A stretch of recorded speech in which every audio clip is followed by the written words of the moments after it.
Hi, and welcome back to my channel. Thanks so much for joining me here today. Today, I'm going to be talking about the fall fragrances that I am wearing the most right now. And because fall fragrances kind of lend themselves to a cozy vibe, I decided to change it up a little bit here today. I'm sitting on the floor of my living room, which feels a little bit more cozy to me. So I just thought I would change it up and, like I said, sit on the floor of my living room. And I've got 6 fragrances to talk to you about, the ones that I am wearing most frequently right now. I think there are, let's see, maybe about 3 that I've already talked about here on my channel, but I figured since they are the ones I am wearing the most, I will go ahead and refresh your memory about why I love them so much. And the first one I'm going to talk about is one that I don't think I've ever mentioned here on my channel before.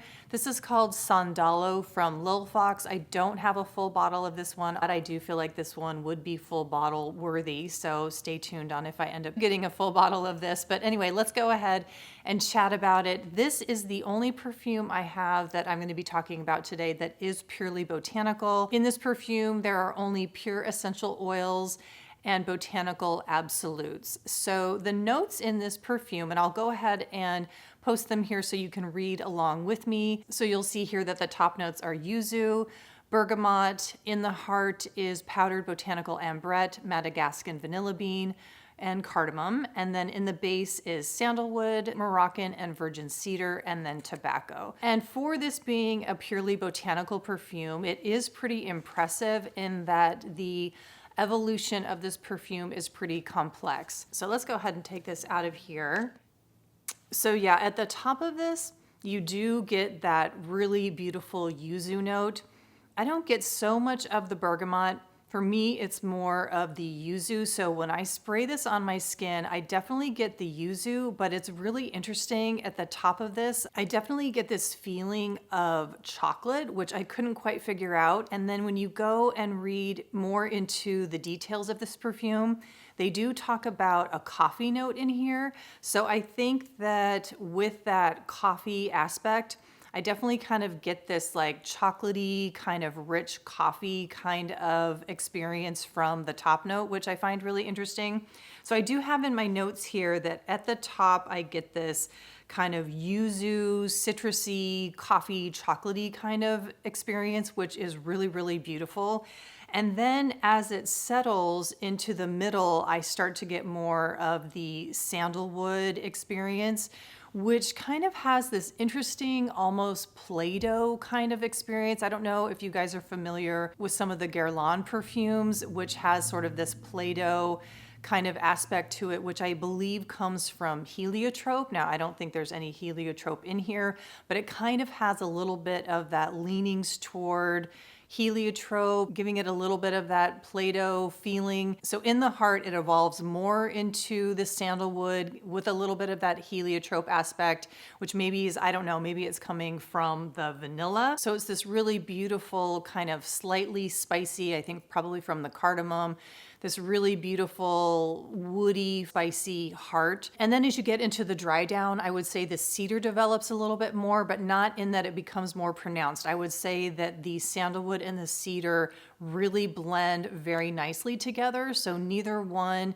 overtakes the other. It's just a really beautiful blend of cedar and sandalwood. So it just becomes this really beautiful woody dry down that also has this aspect of vanilla that is not gourmand. More so for me, the vanilla kind of has this crystalline quality, almost like, I don't want to really say the word candy because then you feel like it would be too sickly sweet, but more just like this pure crystalline quality of vanilla. It's just really, really beautiful. So like I mentioned, the dry down becomes this really beautiful woody, sweet, but this really pretty pure sweetness. Like I said, not gourmand in any way. It doesn't lean into gourmand territory. So anyway, I really have been enjoying Sandalo. I think that if you do like woody perfumes, especially if you do prefer botanical perfumes. This is something to look into for sure. I've really been enjoying wearing this over these past few weeks. I have had this for a while, but I've only truly been wearing it over these past few weeks as I've been preparing for this fragrance video. Moving on, I am still absolutely loving this perfume by Tutu.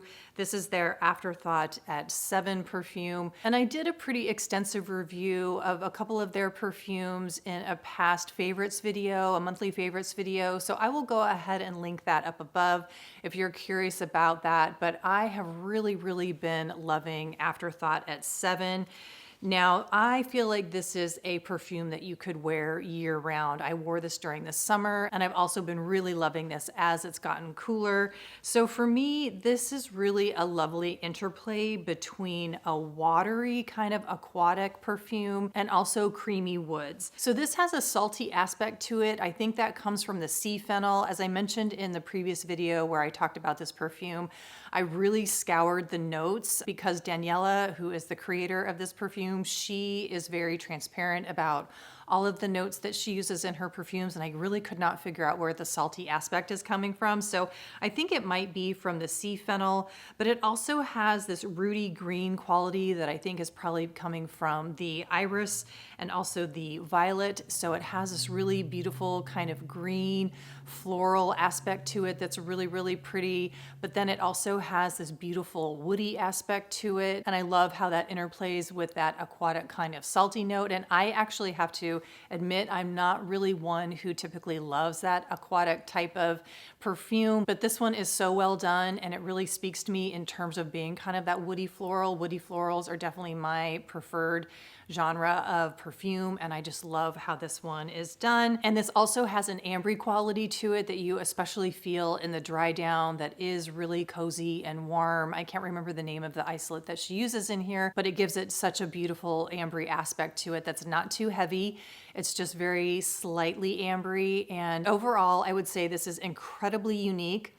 I don't have anything like this in my collection that has that salty, woody, slightly floral, and ambery combination to it. This one just kind of gives me the vibes of a cool autumn afternoon where you're just walking along the seashore, but you're cozy, you know, you're wrapped up in a warm blanket or your favorite sweater, but you're just kind of getting that scent of just something sweet in the air, sweet and salty.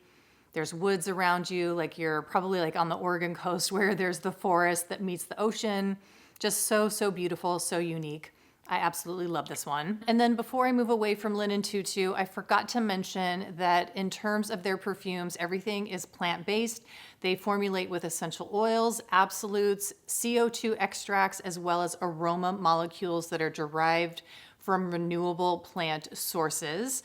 And then they are also very sustainably oriented. Everything is artisan made. I go into more detail in that previous video that I was talking about. So if you want more of those details, definitely do go check out that video. And then moving on to the next perfume, this is Bois de Balancourt by Maison Louis Marie. And they consider themselves to be a clean beauty brand. And they have a whole section on their website, you know, what clean beauty means to us. And they consider themselves a clean luxury fragrance. So basically they have a list of, you know, toxic ingredients that they avoid. They have a very long list. The one that's really the most important to me is that they do not use any phthalates in their perfumes. And then they also have sustainable packaging. They use 100% recycled fiberboard. They don't use any toxic coatings on their papers. They use soy ink. They avoid shiny foils and other toxic treatments to ensure that their boxes are 100% recyclable. They have a whole section on their sustainability. They are climate neutral, things of that nature. So if you want to learn more about their sustainability and, you know, the ingredients that they do not use in their perfumes, you can check out their website. But let's go ahead and talk about the notes in this perfume. This is a very sweet, woody perfume. I don't think there are any florals listed in here. Let's see, they talk about sandalwood and cedarwood in the top. In the middle, there's vetiver, nutmeg, and cinnamon. And then in the base, there is amberwood. So this is definitely one of those sweet, vanillic, woody type of perfumes that definitely has that amber base, which is something that I absolutely adore. When I have read reviews about Bois de Balancourt, I have seen several comparisons to Le Labo's Santal 33, which I personally do not agree with. I do not feel like this smells like Le Labo Santal 33 at all. I feel like Santal 33 is a very dry, linear perfume, and I do not feel like this is dry at all. To me, this is much more soft, it is much more round, and it is much sweeter than Santal 33. I do not find Santal 33 to be sweet at all. A lot of people talk about getting like a dill pickle note from Santal 33. I personally do not get that, but a lot of people feel like it is kind of on the sour side. And this is not that at all. To me, it definitely leans more sweet and ambery, and I do not get amber at all from Santal 33. So for me, this one is very soft, it is very warm, it is very cozy. In some of the reviews, I have heard that the eau de toilette, I think it's eau de toilette, but the spray, the alcohol-based perfume, tends to be a little bit drier. So I don't know, maybe that's where the Santal 33 comparisons come into play. For me, the oil is much more warm and soft. So I should stress that I am talking about the perfume oil. This is a rollerball perfume oil. And I do have this on my left wrist here today. So like I said, at least on me, it is very sweet, it is warm, it is cozy, it is something that makes me, you know, just kind of want to nuzzle up to it. And I did talk about this in my video where I talked about Japan and my trip to Japan and what I took there and what I used there. And the friend that I was traveling with in Japan, whenever I wore this, she would always mention how it smelled very sweet on me. So it could also just be my body chemistry. And I feel like I've said this so many times right now, but to me, this is very sweet and warm.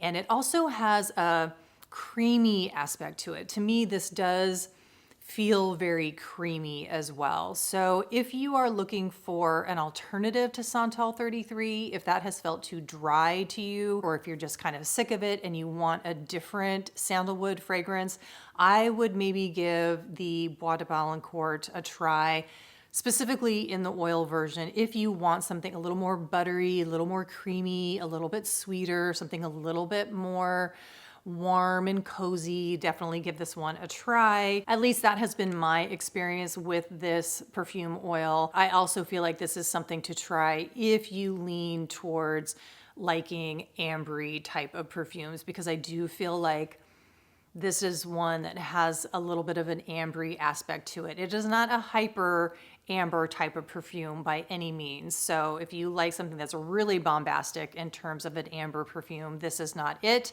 But if you like something that leans a little bit ambery, then I would definitely check this one out. So now I'm going to move on to the next perfume, and this is Commodity Gold Personal. Now they have varying levels of intensity, and Personal is the one that tends to be obviously the most personal. This is going to wear more closely to your skin. It's the least intense of all the different levels that they have. And Personal is my personal favorite because I don't need to have like a huge sillage. I don't want my perfume to be super strong. And actually, my preference is to not have my perfume last for hours and hours on end. I actually don't like it when perfume stays on my clothes for days and days and days and days, because I actually want to be able to change my perfume. So if something is lingering on my skin for too long, or if it's on my clothes for too long, then it kind of annoys me because then it interferes with the perfume I want to wear the next day. So I actually don't like it when perfume is too strong. I would much rather have to reapply in, I don't know, 6 to 8 hours than have a perfume lasting for days and days and days. So anyway, that's just my little spiel on my personal preference. And so that is why I do like the Personal line from Commodity. So anyway, just a little bit about Commodity. They also have a little something on their website about how they define clean beauty to them. Similarly to Maison Louis Marie, Commodity too has a list of the ingredients that they do not have in their perfumes. I find it to be helpful. I mean, benzoin. I want to know clearly that there's no phthalates in perfumes, you know, there's no formaldehydes in here. So I find that to be helpful. So I do appreciate that. So anyway, I am not one who typically likes the skin musk category of perfumes. You know, I know that Fleur has one called, I think, Missing Persons. I did try that and I could not do that. It was just too, I don't know, I think it was maybe just like way too musky for me. So I have a hard time with, like, I think Bath and Body had like a white musk, or there's like Egyptian musk, you know, those like really intensely musky perfumes I just cannot wear. But there's something about the Commodity Gold in the personal, I haven't tried the other intensities, but the personal one that I really, really like. So I've got this one on my right, and I feel like the musk is dialed perfectly to my liking. So in Commodity Gold, in the personal, this is a sweet woodsy skin scent, and it has juniper berries at the top, there's vanilla sandalwood in the middle, and then in the base there is amber, benzoin, and ISO E Super.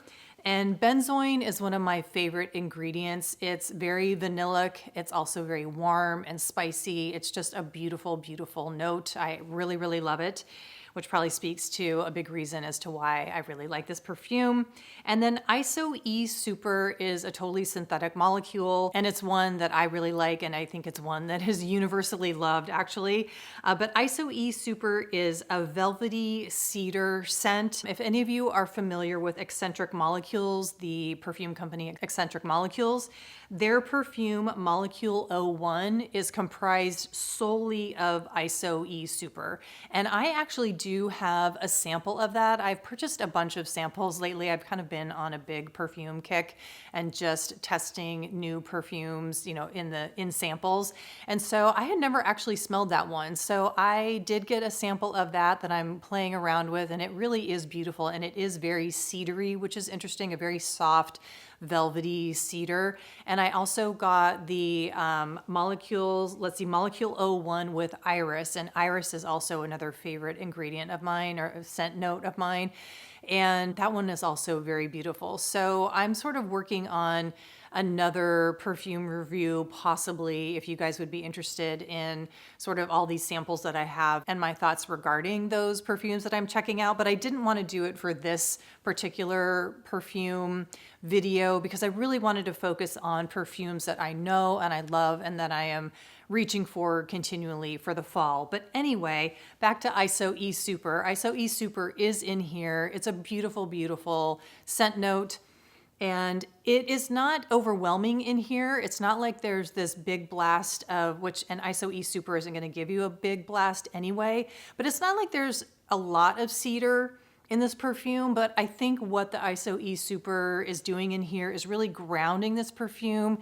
It's giving it a nice velvety warmth, and it just makes it very, very wearable. And I think it's probably calming down the muskiness a little bit. And in terms of those juniper berries at the top of this perfume, I am not getting a lot of juniper berry in here. Now, apparently juniper berry is what is used to flavor gin. Now, just when I'm smelling this, just straight out of this little mini here, this travel size, I do get a little bit of a boozy scent. So maybe that's kind of what's happening here with the juniper berry.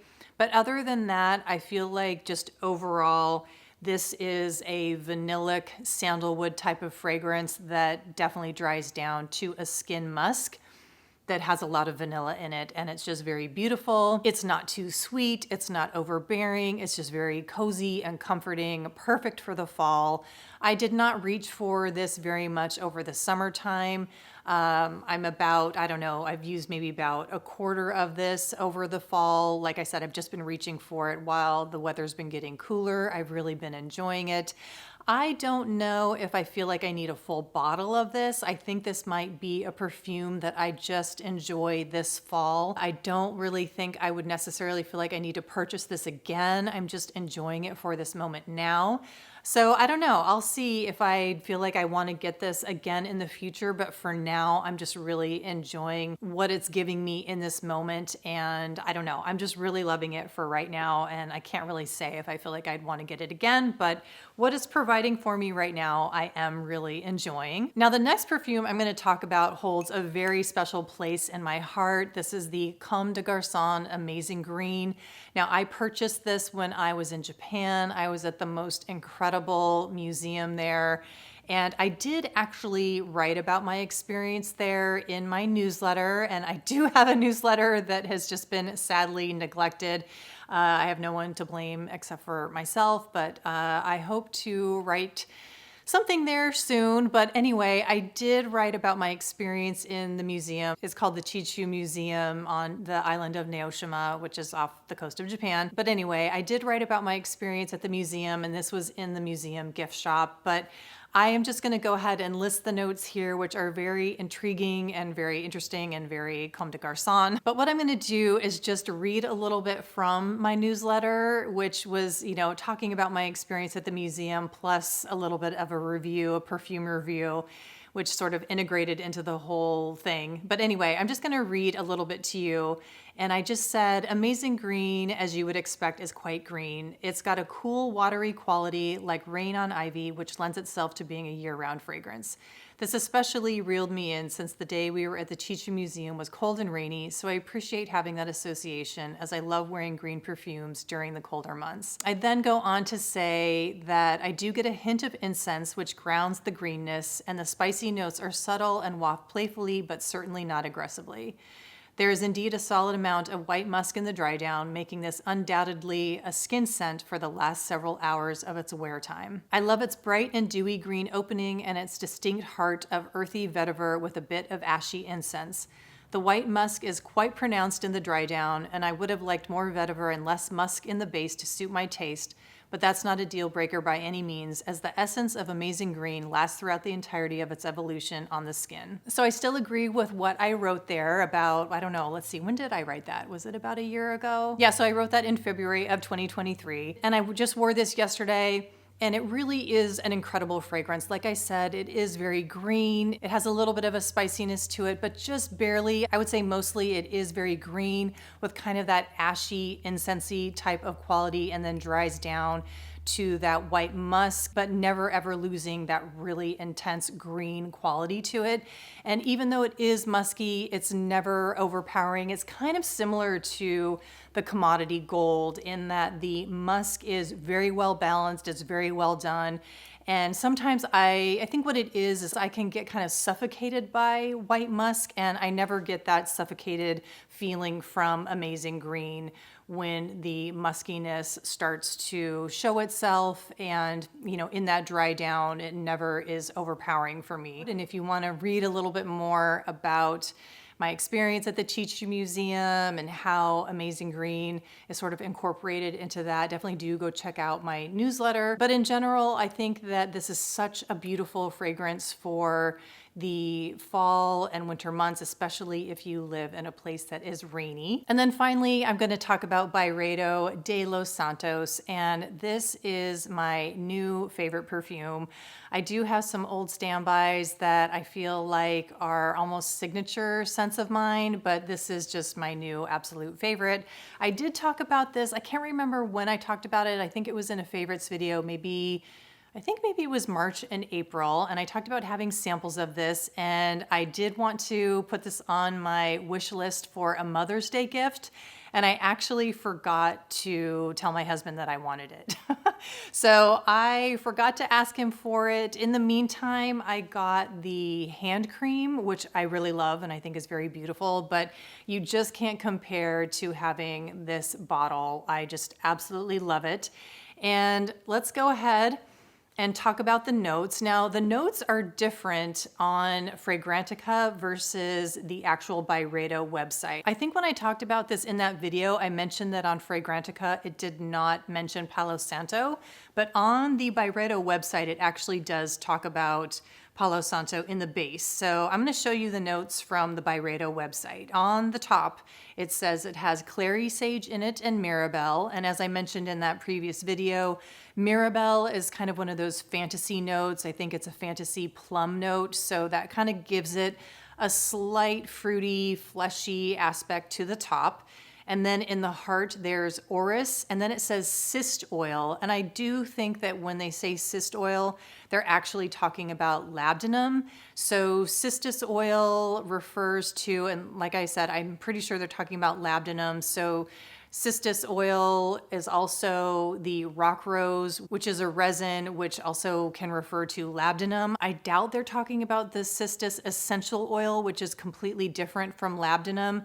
But it's interesting because either way, I'm not getting either one of those scents from here. I'm not really getting labdanum from here, and I'm also not getting cistus oil. I really don't like this scent of cistus oil, and I'm not getting that at all in this perfume, thankfully. And then labdanum, which is actually used in ambery type of perfumes.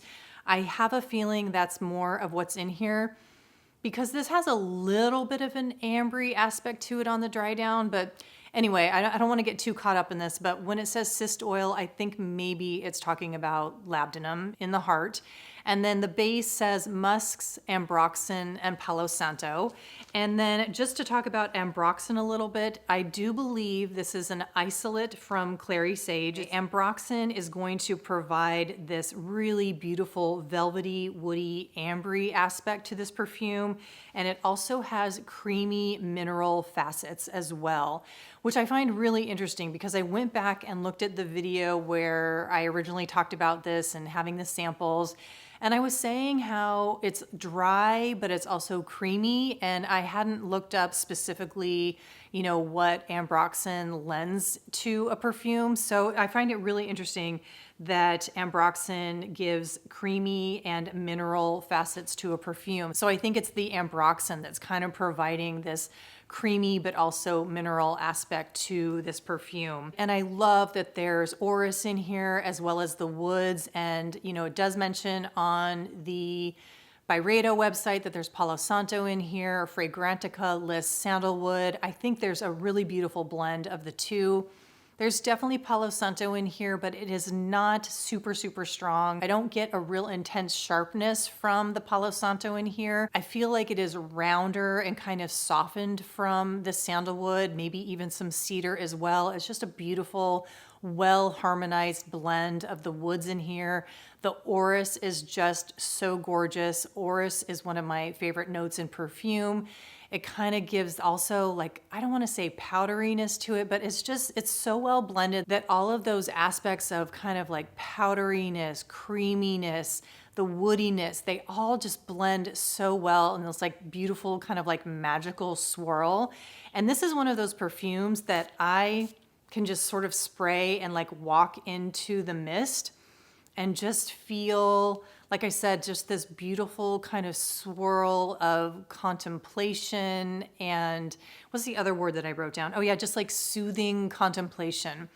It's more of a feeling. This perfume gives me more of a feeling more so than just parsing out individual notes. It just feels, what it feels like, and this is what I was thinking of, is I was raised in Arizona, so obviously just desert vibes, but I've lived the majority of my life now, it feels like, in Portland, which is very rainy. And so De Los Santos feels like kind of a merging of those two worlds, so sort of desert vibes, but also kind of that cozy feeling when it's rainy outside and you're just curled up in bed in the morning and you don't want to get out of bed and it's rainy and cold outside and you're just kind of curled up and it's just cozy and warm. But it blends the two in some really interesting way. And it's not like a petrichor scent. I mean, I guess it kind of does have a little bit of a petrichor, but not like a realistic petrichor. It's more of a feeling of petrichor. Like I said, it's just kind of, I hate to use the word magical, but it is kind of this magical, contemplative feeling, and it's really just so gorgeous. I feel like this is going to be one of those lifelong scents that I wear on the regular. Doesn't matter what season it is, but in particular right now for the fall, it just feels so appropriate. I think I'm probably going to be able to say that no matter what the season is. I mean, maybe not so much in the spring. I would feel like maybe the spring is the only season that I wouldn't be totally vibing with it, but who knows, maybe in the spring it will feel really appropriate as well. I'm looking down at my notes and I feel like I've said everything I want to say about this. I just absolutely love it. I think I had mentioned before in that previous review or in that previous video that I was really feeling Palo Santo. I kind of wanted that edginess of the Palo Santo, and I had that perfume from Olo, which is just real pure Palo Santo, and I like that edginess to it at that time. But now I've moved away from wanting that pure edge of the Palo Santo, and I love this softness to it. I love this interpretation of Palo Santo.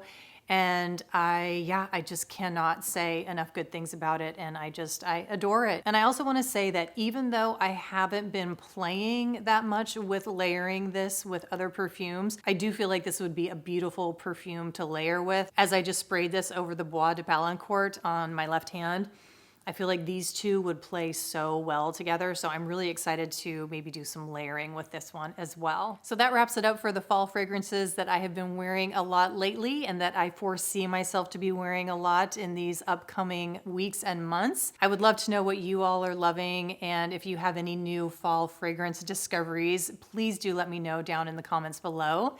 And thank you so much for watching. If you like this video, please do give me a thumbs up. And if you have not yet subscribed, I would so appreciate it if you would do so. And I will see you in the next video. Bye.